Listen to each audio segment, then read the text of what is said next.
Good morning. Good morning. Welcome to a very special podcast episode of How Are the Children? If you are new to us, thanks for joining us. I'm Pastor Bridget Weir, the pastor at St. Matthew Lutheran in Taylorsville, Utah. I'm Pastor Lita Arndt Behrens, the pastor at Our Saviors in Fort Collins, Colorado. And we are in neither of those places. Neither. We are in Northfield, Minnesota, with a very special guest, Dr. Amy Lindeman Allen. I wanted to make sure I got all the names. Said it correctly. You got it. Right. So we'll do a further introduction of you. Would you like to be called Dr. Allen, Amy? What would you prefer? Amy is great. Amy is good. Great. Okay. But if you're with us for the first time, just a little bit of history on the podcast. We started this in January. Our name kind of says it all. How are the children? The idea for this came, we for years have known about the greeting of the Maasai tribe in Eastern Africa, where when they come upon one another to say hello, they ask, how are the children? Because if the children are well in the village, then the entire village is well. And I think that is something that we have lost in our current society, in our current community, that when the most vulnerable among us are cared for and healthy and thriving, then we all will be healthy and thriving. So that is the impetus of this podcast. We discovered Dr. Allen Amy's work. And we are so excited to have her with us because we look at the lectionary text every week, usually the gospel, sometimes supporting text, trying to look at it from the childist biblical interpretive lens, because that's a lens that is often missing in our preaching preparation, in our congregations, and it's a really wonderful way to think about these texts from a different angle, almost like if we're looking at a prism, how we can turn the prism of the gospel and get a little different refraction. So, And Amy here is an expert in this. she's the expert. We make it up. She actually knows We things. read her book. We read her books. and then we were like, oh, maybe that's not what she meant. But Amy, tell us a little bit about yourself and a little bit about how you stumbled upon this, and then we will get to the gospel for August 2nd. Sure. So I don't know that I would go so far as to say I don't make things up either. We're all reading from our own lens and they all have value. And so I'm excited to hear your readings of this text.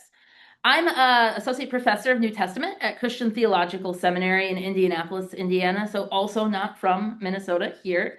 Fun that we're all in this place. I've written a couple of books on children in the Bible and really precisely what you're talking about, that desire to look at scripture texts we're all familiar with and to recognize that there may be more going on than what the mostly male adult writers of the biblical texts put just immediately straightforward on the page. And so try to find those places where we can pull the children out of the shadows and recognize where they may have been assumed to be present. What's beautiful about the greeting, how are the children, is that it puts it right there in the conversation. But a lot of times I feel like, at least as a mother, if somebody greets me and says, how are you?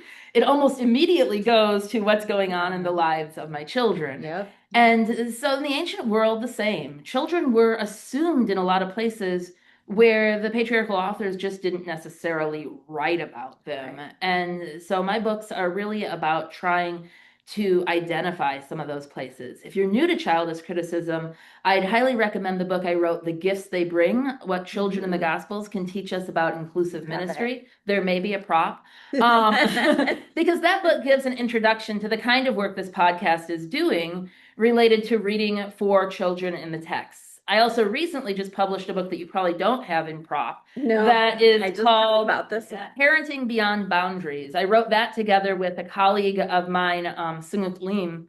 He and I got to raise our children alongside of one another for a while when we were in grad school.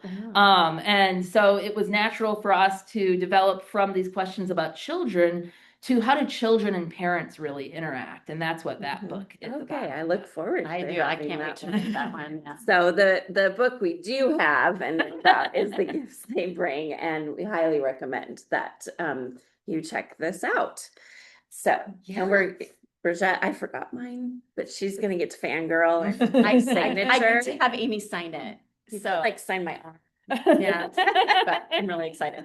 So yeah, so this is really exciting work because Lita and I have done youth and family ministry on some level for over 25 years. And as a former early childhood educator, I've always felt like our young children and families are just so ignored in society as a whole and in the church. And so I think lifting this criticism up, lifting this kind of biblical criticism, lifting this conversation to the fore, I think it's really timely as we see in our society so many policies happening that are really detrimental to our children and young families. And I think this is all part of the broader conversation that we need to have as people of God. So I appreciate your work. Yeah. So with that, should we dig into the gospel text for August 2nd, which is that Pentecost 11th Sunday? I don't know. You're the one Sure. that knows I this. think let's go with 11. I like it's a nice, it's a pretty looking number too. It is Matthew feeding of the 5,000. And so I will read that story now, and then we'll dive in. Now, when Jesus heard this, he withdrew from there in a boat to a deserted place by himself. But when the crowds heard it, they followed him on foot to the towns. So what he's hearing is about John the Baptist being beheaded, just to make sure you know. When Jesus went ashore, he saw a great crowd, and he had compassion for them and cured their sick. When it was evening, the disciples came to him and said, "This is a deserted place, and the hour is now late. Send the crowds away so they may go into the villages and buy food for themselves." Jesus said to them, "They need not go away. You give them something to eat." They replied, "We have nothing here but 5 loaves and 2 fish." And he said, "Bring them here to me." Then he ordered the crowds to sit down on the grass. Taking the 5 loaves and the 2 fish, he looked up to heaven and blessed and broke the loaves and gave them to the disciples, and the disciples gave them to the crowds. And all ate and were filled, and they took up what was left over of the broken pieces, 12 baskets full. And those who ate were about 5,000 men, besides women and children. Word of God, word of life. Speak to God. Thanks be to God. So how would you begin to dig into this text using childist criticism? I mean, I feel like it's fantastic that it happened to be this text in the I know that we're talking about. Right. Because this text is actually one of the texts that I use to dig into a lot of other texts using really? childish criticism. And the reason is that last verse that you just read, that the number that were fed were 5,000 men, not counting women and children. Which says a whole lot that could be a whole different podcast conversation about what does it mean to be in a culture where women and children aren't counted. Right. And honestly, I think that we can pretty quickly dismiss that and think that it's ancient and old news and we've gotten better. But if so our census counts women and children now, and certainly church attendance counts women and children, and sometimes people who aren't breathing because we want to tally that number up a little bit more, right? Right. But in terms of counting women and children for example, providing just maternity leave or providing the kind of early childhood education that's accessible to all families. Right. Those are ways in which women and children continually get discounted in contemporary American society. And Matthew tells us it's happening. I know.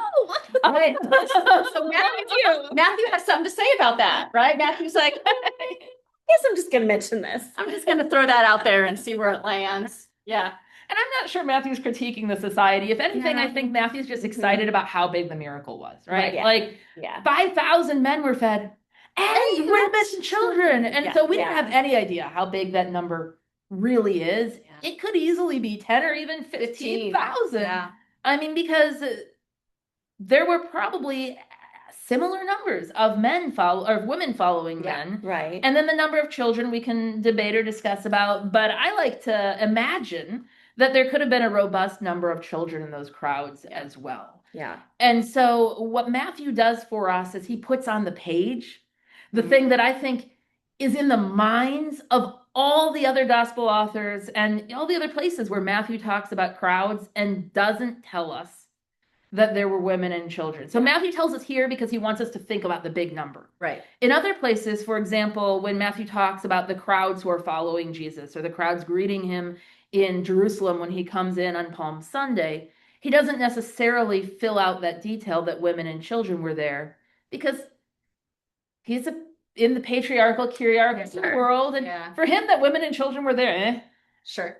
But they all certainly were, and he tips his hand on it when he tells us that the women and children were a part of the crowds because who's this group that's being fed? The crowds who followed Jesus. That's right. Yeah. The crowds whose sick Jesus healed. And so in this space, we have a moment to recognize that it's the wholeness of human community, not one group of one particular generation of men that Jesus is doing the full bit of ministry for, feeding, healing, preaching, having compassion for all of those people together. Yeah, I love that. And it just, and it makes me think, for all the times he doesn't mention it, it makes me wonder, is he just assuming that we'll write that in ourselves, that women and children were there? Or is it just truly an oversight, like, because he is in the patriarchal? I mean, or a little bit of column A, a little bit of column B. I was gonna say, I kind of feel like it could be both. And I do that sometimes myself, right? So I will be talking to you about my family, and I might assume that you know who my family is. Right. And depending on what our relationship is, you may or may not know whether there's children or elderly or what the dynamics.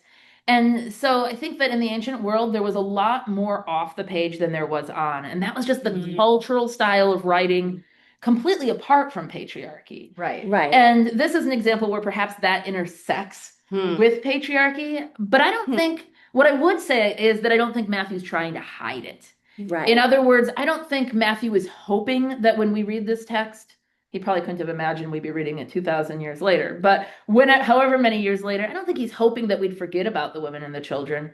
I think he just sees them as like, I hate to say it because it's not a kind way to think of women and children, but furniture. Like in the background, they're there. Of course, you know they're there. The demographics, this is a fun statistic.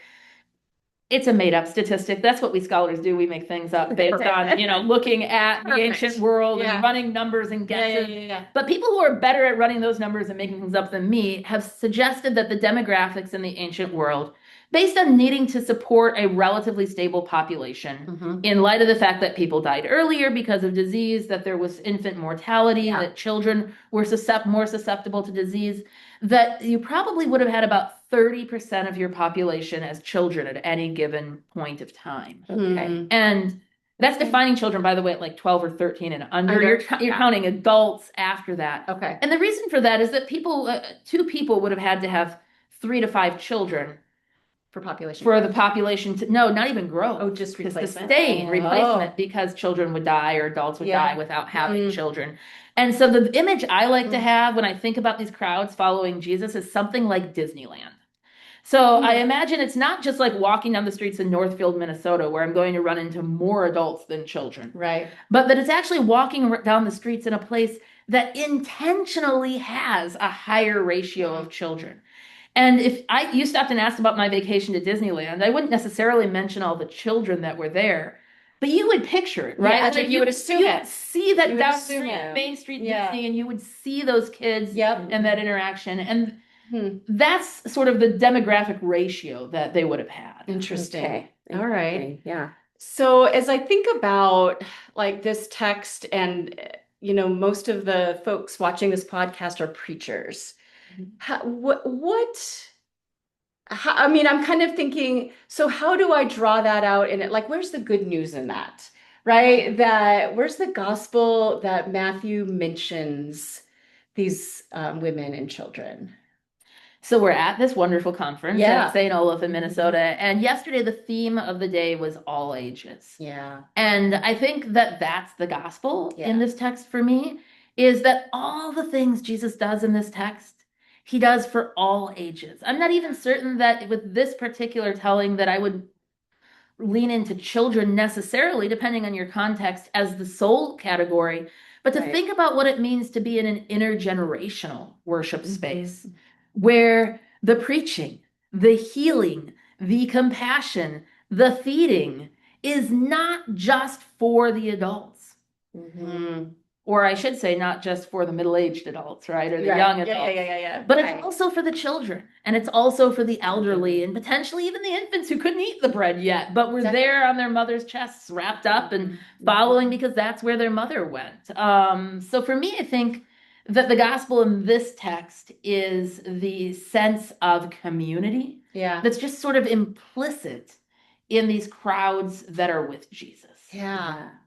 I mean, I love that because that got me when you were talking about that. This would be a great text if your congregation is thinking about how to be more intentionally intergenerational. Yeah. And how you could dig into this is for all. It's a great conversation around why we might commune children, which Mhm. came up at a few places yesterday, Mhm. at least in conversations I was having.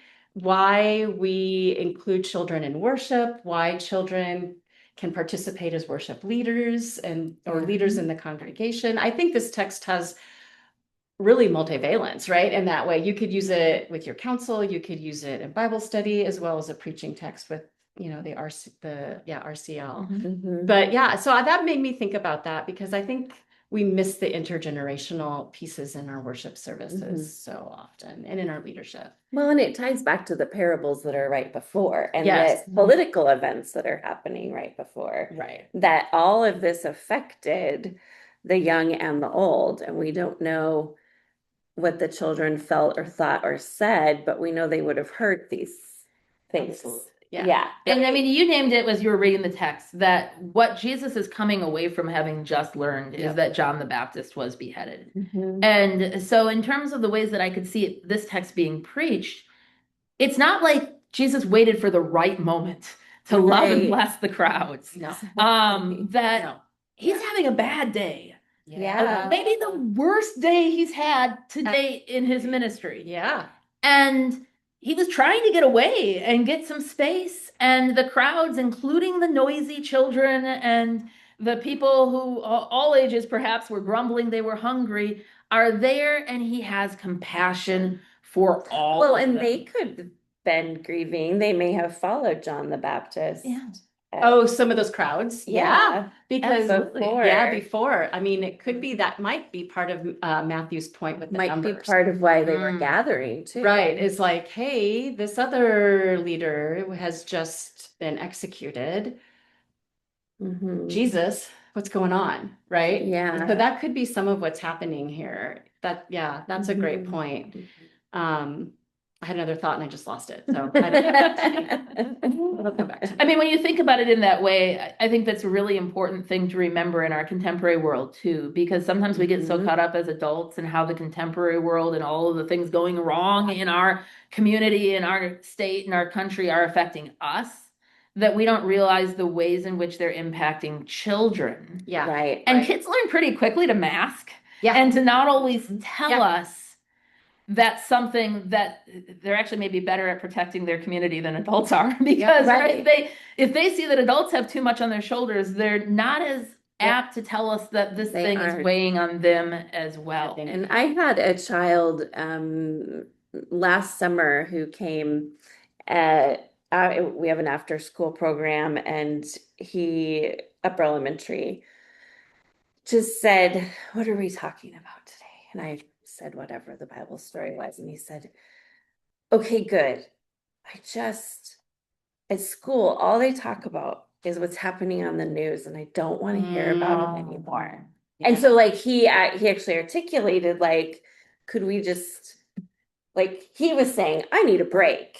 Yeah. But then, and so we had the break, Mhm. but Yep. then I was able to kind of circle back later. We have like a snack and dinner and have a little bit more in-depth conversation just to check in with his spirit. But I found that a really interesting experience because most of the time that doesn't happen. Most of the time, Yeah. they're like, okay. There's We'll a time and protect. place for that, right? Yeah. Like we want to connect the context, but also what Matthew tells us is that Jesus heals their sick and feeds them. Right. And that we need to be able to meet people in that Where they space where they give them what they need to be nourished, whether it's physical food or something else in each moment, rather than just constantly layering on the problems in our society. Part of worship, at least, is certainly to send us out, but another part of it is to nourish and enrich us so that we can be sent out. And Mhm. sometimes we miss that piece. So Mhm. right. I think that's an important part of like how often do we also assume that our children are not affected by the things Yeah. happening around us and that they need that compassion, that cushion, right? That loving embrace of, I know it doesn't feel okay, but we're together and that's what's going to make it okay. Mhm. And I think that right there is good news. Absolutely. Right? That it's God that wraps their arms around us Mhm. and says, okay, I know it's not okay, but we're together and that's what makes it okay. That we can be Yeah, together, we the can be 5,000 or together. 15,000 are or, mourning. or 2 or 3. Amen. Yeah. And I think Yeah. that's something that we too often overlook with kids. We just assume they don't know what's happening. They're smart. Oh, they're Mhm. they know They're so what's smart and they're so intuitive and and I think we make a lot of assumptions about children in our congregations, in our communities, that what would it be to tend to their spirit, Mhm. and that's what Jesus did. At the same time, though, I think, especially as you talk about things we overlook with kids, I can't let us wrap up the conversation without naming that this text in Matthew has a parallel in every single one of the other Yes, accounts. that's right. And in John's gospel account, there's a specific young child who's the one who has the loaves and the fish Right. That's right. that are used to feed. And oftentimes we lift that child up, we sort of embrace him in the and women and Yeah. children from Matthew. Yeah. And we celebrate the ways in which this child has this great generosity. And I want to be clear, I think sometimes kids do have better generosity than Yep. adults. For sure. I never want to group For one sure. category to No, another, but let's be honest. if we want to average, If we want to be Mm. honest. yet the text itself says, and I talk about this a little bit in that book that you held up a little while ago, it says simply that they identify that there's this child who's actually in Greek called a paidarion, which is different, slightly different from the word just for little children that Matthew Yeah. uses. It's first of all, it's a gender neutral word, so we call it a boy, but we don't actually know. No. Could have been a girl. It could have been a girl. It could have been a they. Yeah. And I think, especially as we're engaging in inclusive readings, That's faith right. is where you can find a they in scripture. That is amazing. If I'm reading it with kids, particularly. But in any case, regardless of their gender, there's this child, and they have the food. Yep. And Andrew tells Jesus, and then Jesus has the food. And there's nothing in between about the asking or the giving. Yeah. And one of the things that I think we as Christians can do, especially around children, is say, well, Jesus loved the children so much better than anybody else in the ancient world. Or Jesus loved the children so much better than we do. Well, that's maybe true. But Results may vary. Yeah, results may vary. But the disciples and Jesus were caught up in that patriarchy That's sometimes right. too. They were certainly caught up in that adultism, that sense Yep. of sometimes not respecting that a thing that is a child's, and that we need to ask permission before just taking. Consent. Consent. Right. And I do terrible about that sometimes myself. Like if I'm sitting next to my kid in worship and she's got a bulletin and I don't, I will take her bulletin and you're going to share this with me now. Right. And I can get better at that. I can apologize to her here online. But also all 10 of our viewers. I'll make her watch it. Yeah, there you go. Okay, 11. Yeah. But also recognizing, I think that one of the things we can pull out in this text as preachers is the opportunity to name that it isn't all wonderful for these kids either. Yeah, Jesus has compassion on them. He heals them. And they're still in a really tough place and a really tough time, which maybe we can all relate to too. Yeah.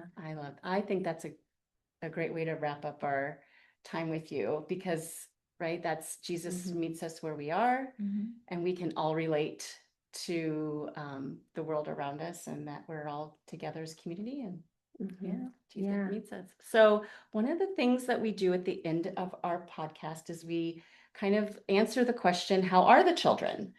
In relation sometimes to the conversation, but if you have something else. So for me, based on your conversation, is I think to respond to how are the children are generous and here.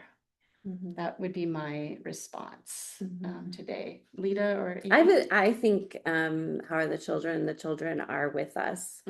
And Matthew and Jesus see them right now. Oh, how are the children? They're seeing. They're seeing. I love that. Seeing is a big part. And I think along that seeing, for me, this is going to be August 2nd when people are preaching this text. I live in Indiana. School has started on July 29th. And so the children in my context are anxious and nervous and getting back to school. And some of them getting a consistent good meal for the first time in 2.5 months. Yep. In other contexts where kids are still not in school, I think that a text about feeding has to be very aware of what it means for children in low-income families. That's a whole other. To not have access to those food resources. And so I think the children are maybe hungry. Yeah, they might be are hungry. In both literal and metaphorical. Yep, absolutely. Absolutely. So again, thank you so much, Dr. Amy Lindeman Allen. Get her book, The Gifts They Bring. And then what was the title of the new one? Parenting Beyond Boundaries in Mark's Gospel. Perfect. So thank you so much. This was such a treat. Thank you for the opportunity to talk with you all. Hopefully you'll come back. So if there's a text coming up that really excites you, let us know and we'll bring you back on. Yeah, love to. All right. Thank you so much for watching and join us next week. You have to edit this because I don't even know how to stop recording. I think if you just hit that. Yeah, there you go. And then you can stop recording. There we go. Nope, you got to hit it again.